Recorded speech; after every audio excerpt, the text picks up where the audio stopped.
Okay sir. లేదు మనం ఖాళీగానే ఉన్నాం. మీరు చెప్తే దాన్ని బట్టి డేట్ ఫిక్స్ చేసేద్దాం సార్. ఎవరు ఫోను? ఈగల గురించి అన్నా. గద్దా? గెద్ద కాదన్నా, మాస్ మహారాజా రవితేజ మూవీ ఈగలన్నా. ఓ, డైరెక్టర్ ఎవరు? కార్తిక్ ఘట్టమనేని గారు. ఏ బ్యానరు? పీపుల్ మీడియా ఫ్యాక్టరీ అన్నా. ప్రమోషన్ గురించి కాల్ చేశారు.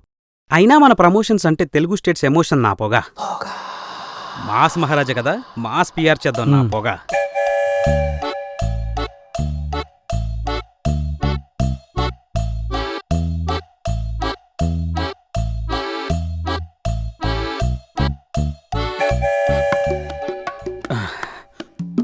పొగ ఫిక్స్. ఎవరమ్మా?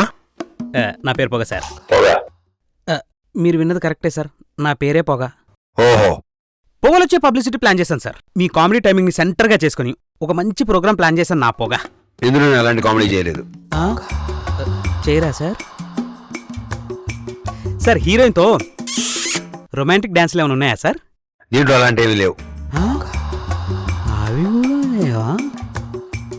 మీ మార్క్ పంచుల్ని సెంటర్గా చేసుకుని అసలు అవి చేస్తుంటే ఉంటా సార్. అలాంటి పంచులు కూడా లేవు దీంట్లో.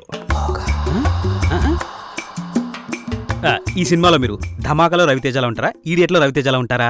ఈగలో రవితేజలో ఉంటాను. నవ్విస్తారా, ఏడిపిస్తారా? ఇందులో నేను కామెడీ చేయను, కానీ మీ అందరినీ నవ్వించే బాధ్యత మాది. దీంట్లో పంచులు ప్రాసలు ఉండవు, అన్ని తోటాలే. ఇందులో నేను చేసిన రెగ్యులర్ డాన్సులు కాదు, పూనకాలు. ఇందులో నేను చేసింది ఫైట్లు కాదు, ముప్పెట దాడి. మీరు ఇవన్నీ చెప్తే పొగలు నాకొచ్చాయి సార్. హీరోయిన్తో లవ్ ట్రాక్ గురించి చెప్పొచ్చు కదా సార్. అన్ని ఇప్పుడే చెప్పేస్తే ఇక్కడే జ్వరం వచ్చేద్ది నీకు. అందుకే మిగతా వాళ్ళందరినీ అడిగి మళ్ళీ ఇక్కడికి రా. Okay sir, thank you. పదా పొగ మొదలు పెడదాం. తెలుగు స్టేజ్ ఎమోషన్ అంటే చంప పగిలిపోతుంది. ఫోన్లు ఎత్తకపోతే దెంకొని వస్తారు. ఇది సోప్. సోప్ ఎక్కువ యాక్టర్లు మాట్లాడరుగా. నా బాధ మీకు కనపడలేదా? ఏమో సార్ నాకు కనపడదు.